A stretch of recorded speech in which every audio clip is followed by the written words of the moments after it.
I'm just curious to know if these attachments that you write about in this book are universal, meaning are they applicable regardless of country or culture, age, financial status, etc.?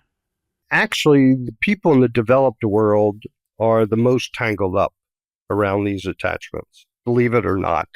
You know, there are many, many happy people around the world who are making $1 a day. Um, uh, and that's a challenge that people in the developed world have. But let's just take age for an example. Today, the most stressed generation are people between 20 and 35. It is the new life crisis period.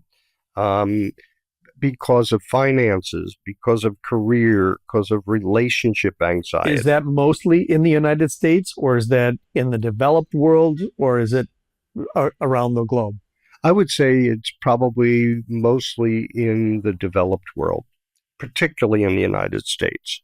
Um, uh, and the things that they are attached to, I think one are they are attached to the future. They are attached to success. They're attached to perfection. And they're also attached to youth. I think we're always attached to youth. And internalized ageism starts in our late 20s and early 30s. We always seem to want to be somebody 10 years or 20 years younger. And the funny thing about that is that older people are happier, healthier, and emotionally healthier than any other generation in their 60s and 70s. But they have to have a positive attitude about life. They have to be open.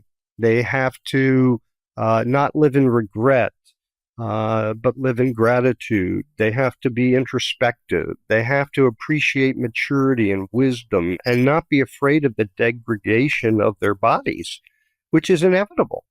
There's an old Japanese saying that I learned in Japan called wabi-sabi, which is about the imperfection, the beauty of imperfection, and it happens to all of us.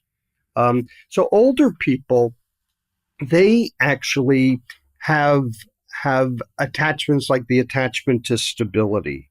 In older age, we are more vulnerable to getting sick and falling down. And yes, everybody dies. We're also vulnerable to the past. We basically harbor memories and we say, oh, I didn't do this. I didn't have the right opportunities. When in fact, seeing that their life is all about possibility, as you were saying, it's just that next phase of life. And I think older people choose two different paths after they retire. And some people are regretful and some people are full of gratitude. When you and I were kids, we had access to the world's problems twice a day, when the morning newspaper came and when the evening news was broadcast. And then the other 23 hours, we just went about our day.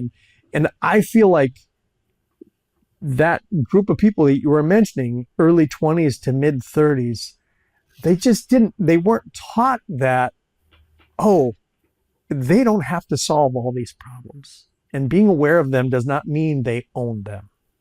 Well, I think part of it is the development of self-mastery that is part of child and adult development. And we want to be able to have confidence that we can master our environment. But then what happens is that we become attached to control. And we don't see that many of the problems around us are uncontrollable, or we can't make a big enough difference in those problems. And that idea of distinguishing what you can and cannot control is an incredible insight for mental well-being. Because if you don't have that insight, you will engage in ceaseless striving to control stuff that you have no control over. The other thing about the attachment to control that is very important is that we learn the power of vulnerability when we don't have control over something. And vulnerability is a natural feeling in the face of uncertainty. When we breathe, the world changes. The world is always unpredictable and uncertain. We're never taught that. However, what comes with uncertainty is vulnerability, that we don't control all the cards. And being vulnerable is part of being human. And so distinguishing what you can and cannot control and allowing yourself to be vulnerable and loving yourself for being vulnerable are two very, very important lessons in life.